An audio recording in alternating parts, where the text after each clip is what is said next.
This episode is brought to you by Instant Impact. Instant Impact provides transformative talent solutions to small and mid-sized companies that are making between 30 and 500 hires each year.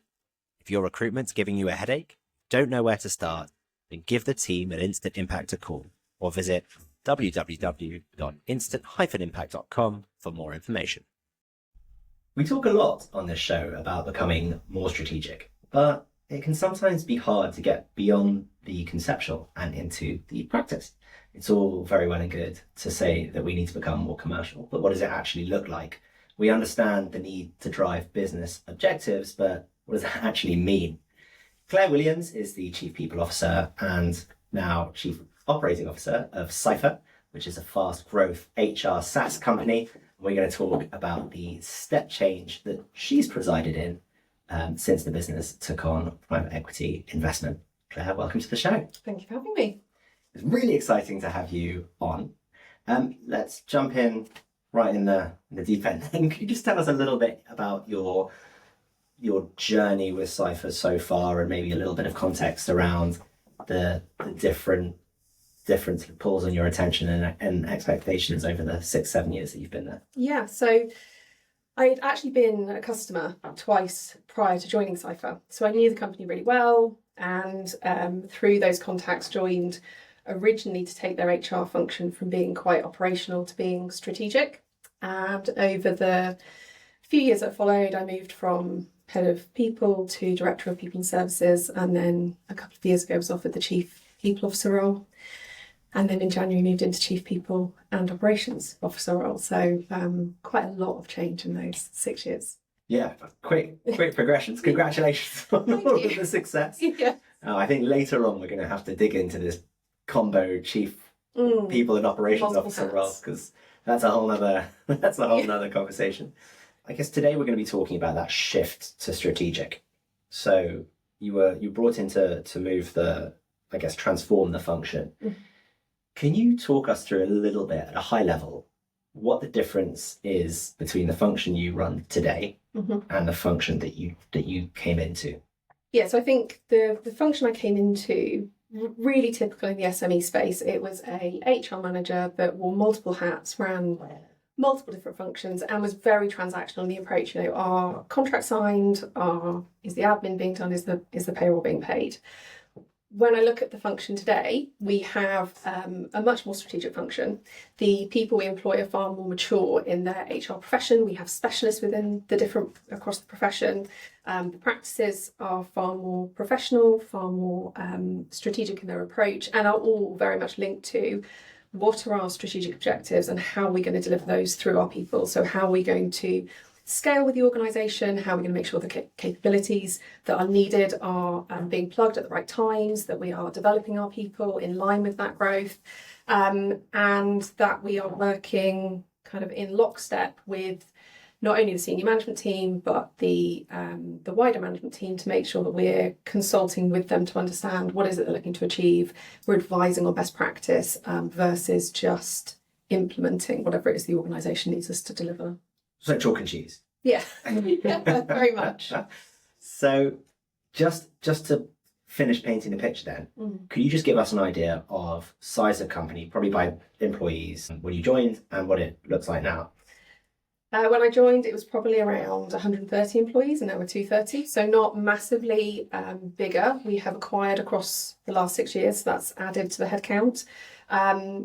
But as most organisations grow, as you go through that strategic growth and rapid scaling, the capabilities you require look very different. So actually the workforce model is significantly different from when I joined in relation to the structure, the organisational design, the development that's going on with the people that we employ. So it's quite different from when I first joined.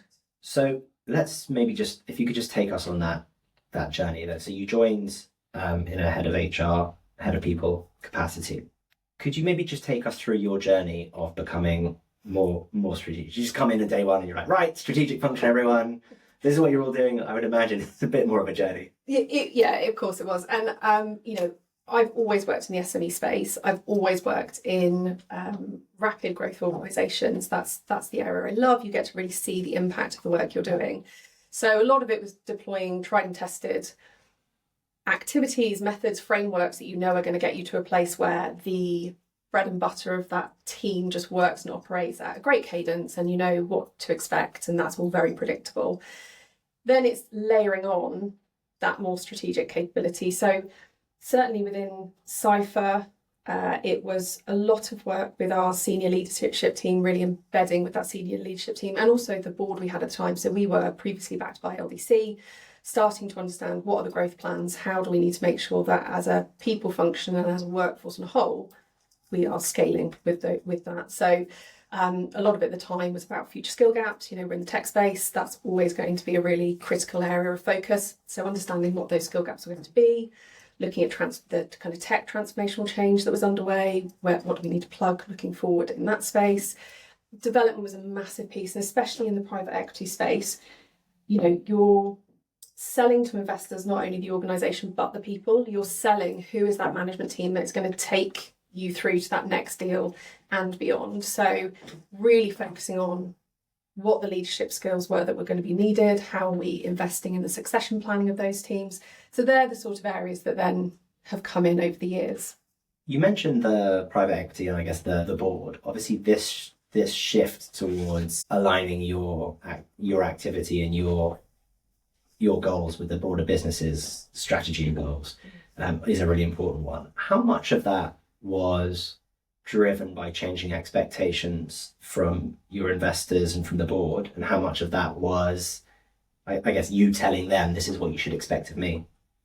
In relation to my journey specifically, there was a real shift change when I moved from Director of People and Services into being a board member and becoming a Chief People Officer. And that first year was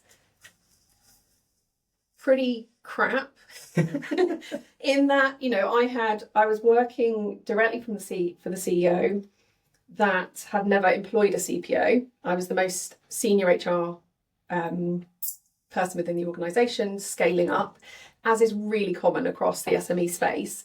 So there wasn't really any change in, hey, this is your new job description, these are the new expectations. But there was definitely a change of expectation when you went to the investor level, the chairman, in relation to what they experience on other boards, what they experience in relation to how other CPOs operate. So there was a real weird limbo period where I was kind of carrying on operating as I had been, but I knew that there was a different set of expectations.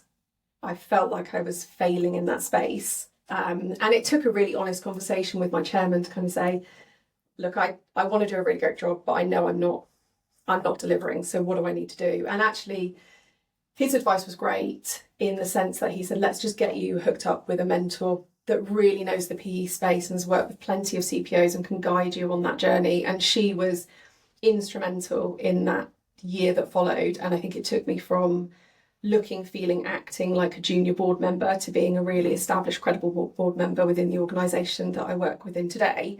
And that's completely driven and changed my approach, which probably would have been previously, hey, tell me the strategic objectives and I'm going to work out a way that we can deliver that through our people, to actually I'm going to help make sure that we're crafting the right strategic objectives and I'm going to be instrumental in that conversation. I'm going to make sure we've got a framework in place that means that not only as a leadership team and as a board, we fully understand how those strategic goals link to our vision, but making sure that the business is coming along with the journey, they understand they're part of that as well.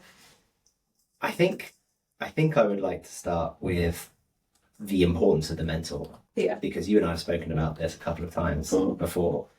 What were her key pieces of advice? What were the real aha moments? She did the first part of our work.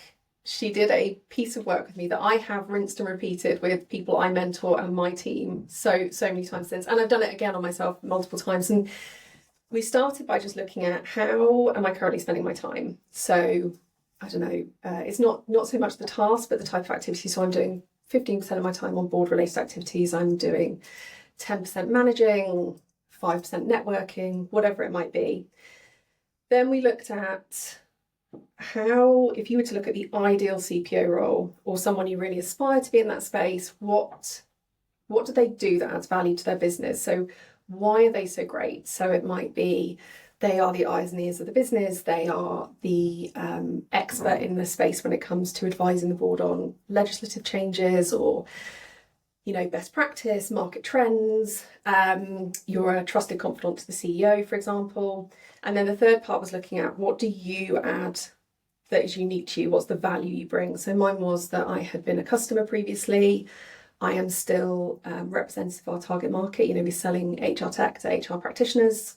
I use our product. I am the ideal kind of customer in our eyes.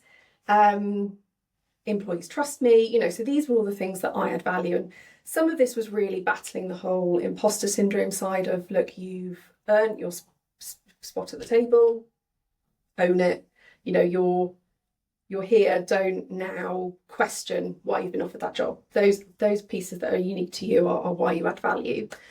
But the piece that we then kind of pulled all of that together to say, okay, realign your time based on what that ideal person looks like. So actually, if you're the eyes and ears of the business, you need to spend 20% of your time speaking to colleagues around the organisation.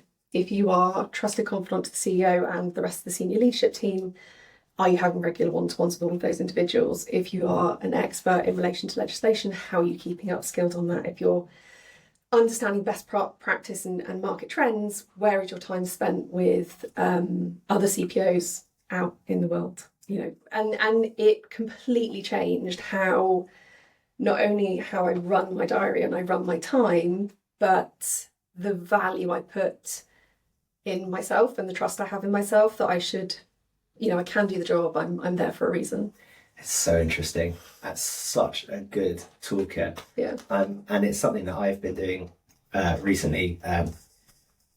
Long story short, my co-CEO and I have sort of been more specific about who's doing what element, and we're like, okay, well, how can we make sure that this change that sits between you and that sits in our brains, how can we make sure that becomes a reality? Yeah. And the most effective toolkit for me is to look at every single meeting I've got in my calendar and say, is that in keeping with the role that I want? Yeah. And then if it's not, how can I get someone else? Do I cancel it or do I get someone else to do it? Yeah, exactly. And it's driven loads of activity now around, okay, so if I'm going to shape my time in this way, what do I need to train and develop my team to do so that I can delegate that to them? And what do I need to develop myself so that I can, do that job in the best way possible? And it just kind of goes on and on into, the COO role and different phases of your career. But for me, it was an absolute game changer. That is absolutely fascinating. I love that. Now let's move on to joining the board.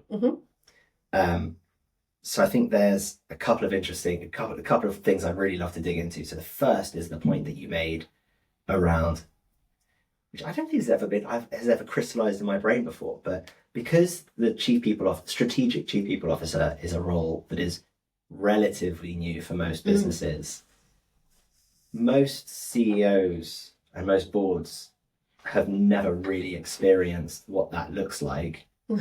And so not only are you getting your first promotion not only are you seeing this board environment for the first time, but also unless you're private equity backed or unless you happen to have a board member who knows what the expectation should be, could well be that none of them really know what to expect. And before, I know you're not supposed to ask compound questions, but it's just got to. I know also that you were the only woman on the board as well. Yeah. So I'd love for you to just unpack the complexities that were engaged that you found involved in joining that board environment. It was really daunting. They're all people I knew, but because I knew there was this different expectation, but I didn't know what that expectation was. It was just, like feeling a way through a dark room and trying to hope that what you were doing was landing in the, in the right way and in the right place. It took a lot of honest conversations with the rest of those board members to kind of hold my hands up and say, look, it's not that I don't know what I'm doing, but I'm really in the dark here as to what this change of expectation was. So there was definitely a lot of having to tackle that head on and be quite honest. I guess in relation to the female angle, it's a tricky one to navigate. I think I speak to a lot of other CPOs, and we have all been quite open in asking the question of, are we actually a diversity hire? Have we been hired because we are female and they want a female board representative? And typically we are within an HR role, and you're seeing more CPOs. People are expecting CPOs in the role now. You know, if you are building a successful business, it's much more recognised that people are, you know, a key to that success. So you're seeing more CPOs on the board. But, you know, we all take it on our stride and kind of say, well, we're here now, so let's make sure we just do an absolute standout job. I think for me, the biggest challenge was I had to own and take control of changing the perception and the narrative that I probably had as more of a self-image than other people had, which was this hang-up of being the female in the boardroom. So I worked quite hard to kind of, as I put it, just be able to stand my ground and you know, walk into that room in the same way any other colleague would. And that took a lot of learning and research. So it might sound really daft, but looking at what's going on in the news, in the economy, what's our market position, really understanding the numbers across the whole of the business, really understanding more than just my people space, so that I could have those credible conversations. And the first question that wasn't asked of me is, hey, how's your daughter? You know, when the questions to other male colleagues might be, hey, did you see that thing in the news and that acquisition or that merger? You know, I wanted to be having those conversations, and that the default question wasn't about me being a mum or me being, you know, which I was probably sensitive to, but no one else is going to change that. So I very much kind of took it upon myself. I need to change it. Sadly, we exist in a world where that is, it may not be the case at Ciphr. I hope it's not the case at Instant Impact, but it is the case at other organisations. Yeah. Right? So you don't sound crazy with I think it's really easy to over-index on it and really overthink about it, but it is really common in women I speak to at all levels within an organisation that imposter syndrome and that self-perception you have can be actually quite damaging if you allow it to be. So taking control of it, figuring out, okay, how do I want to hold myself in this space? But that comes with work. You know, you've got to invest in developing yourself so that you have a respective voice and you can talk to more than just, hey, this is what's going on in HR. If you're going to be a business leader and sit on a board, you need to understand that business inside out. And that means you need to know the sales numbers. You need to know about, you know, where you are on your cash flow. You need to know what our competitors are doing. So it's definitely a real shift in the effort you have to put in to do a good job at a completely different level. How would you describe the role you play in the boardroom today? So still very much people focused or operation focused. The ops side of my role is now just focused on delivering any strategic projects we have. So it'll be picking that up and making sure that the operating mechanics across the business works well. I think the role I play now is still being that voice of expertise in my space. I think the change has probably been more around, as I have really got to grips with understanding the PE world, having a much more intuitive understanding of what the board want to hear. So not diving into detail, really focusing on, actually, these are the lagging indicators, so let's focus on the work we're doing to make sure that the leading indicators are moving in the right direction. Or, you know, this is the work we're doing to make sure that for the next exit, we're proactively working on some of the DD elements that we know are going to come up and some flags we might need to work on, or some value creation elements. And the language changes, the focus changes, the way you position things changes, I think, more so. And I think over time, as my confidence has built, definitely much more confident to challenge people in the boardroom, to talk more broadly to what's going on across the organisation or across the market.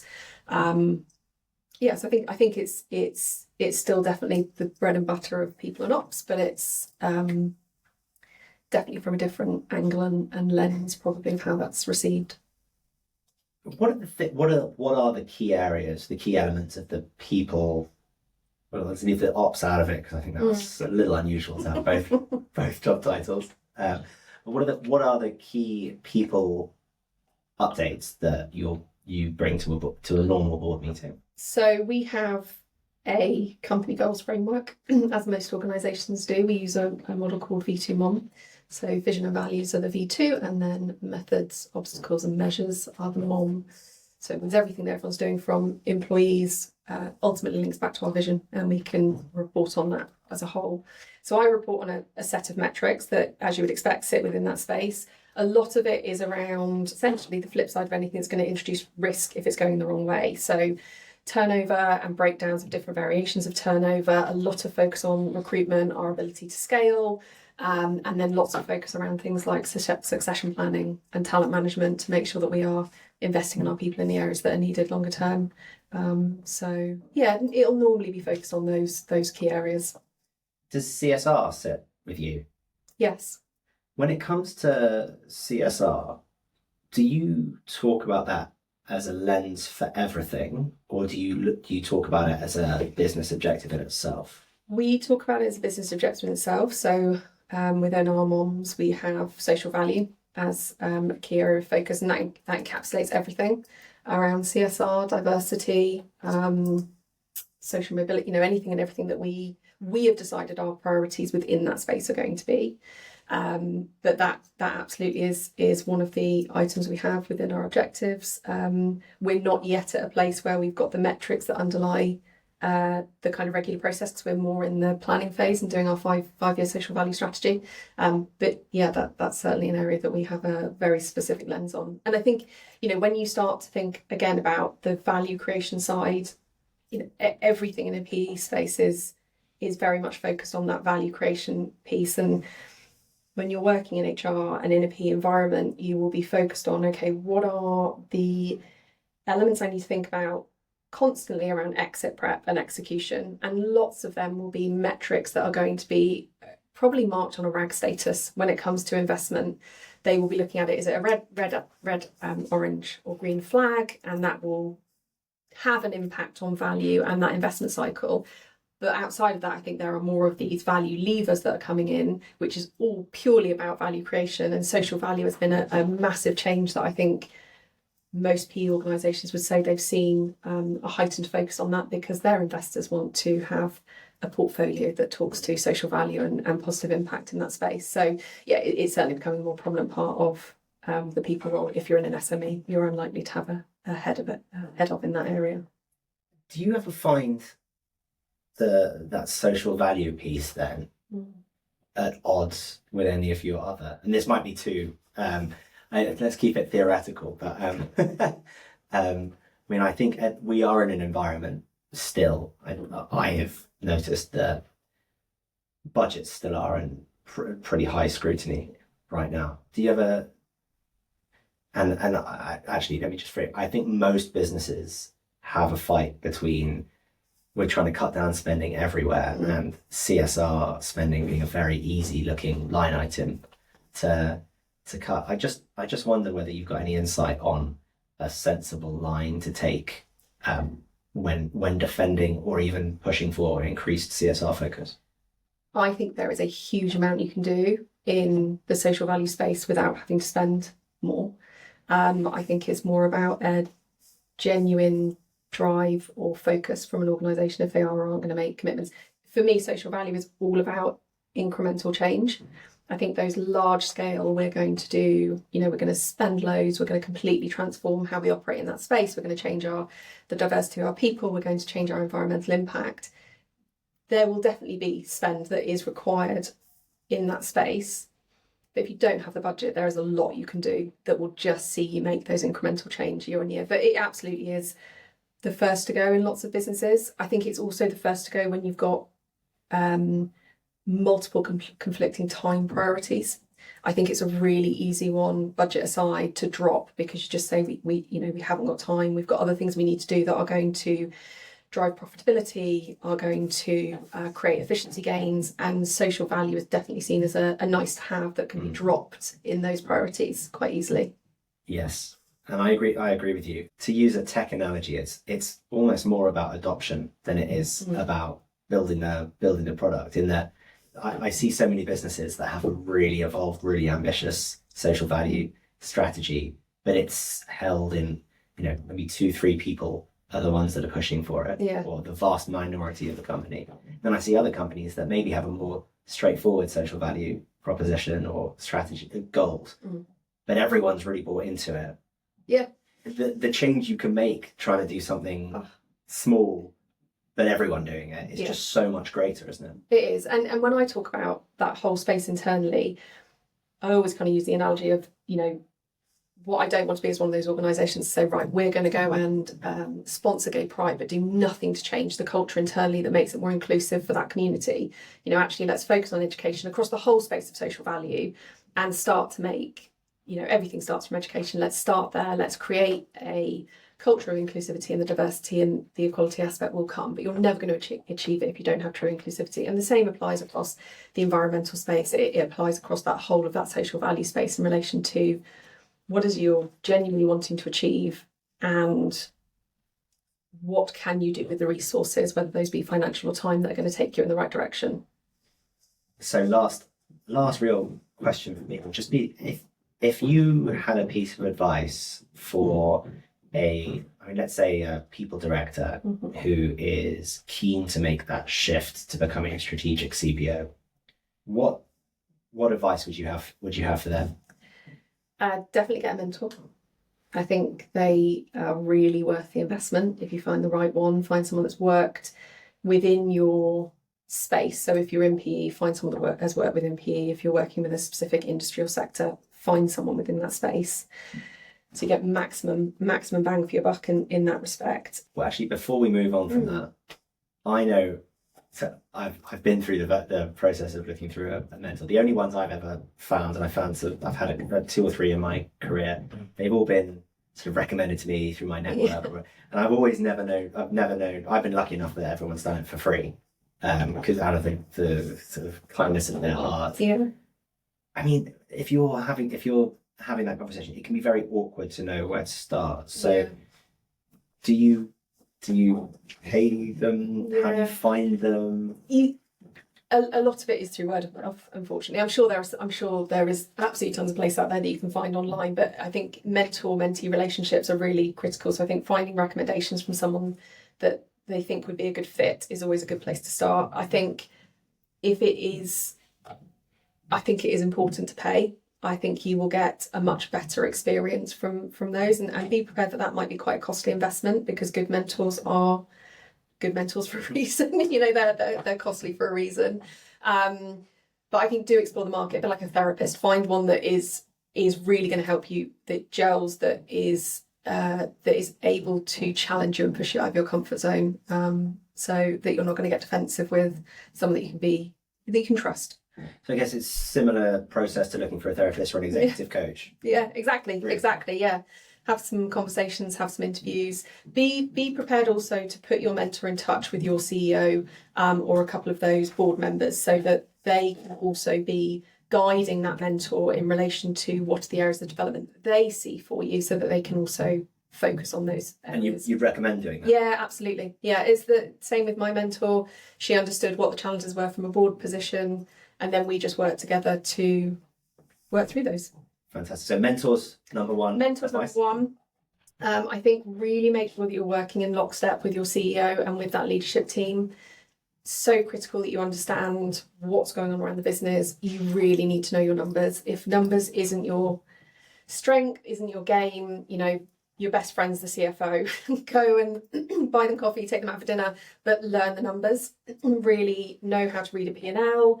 And I think particularly if you're working in the PE space, take the time to understand what private equity means, understand, what is a leverage buyout, what is debt, what is EBITDA, how does value creation work, what do you need to do for exit prep and execution in that space. There's a lot there, and you will be far more confident and capable if you understand how that all works. What amazing advice.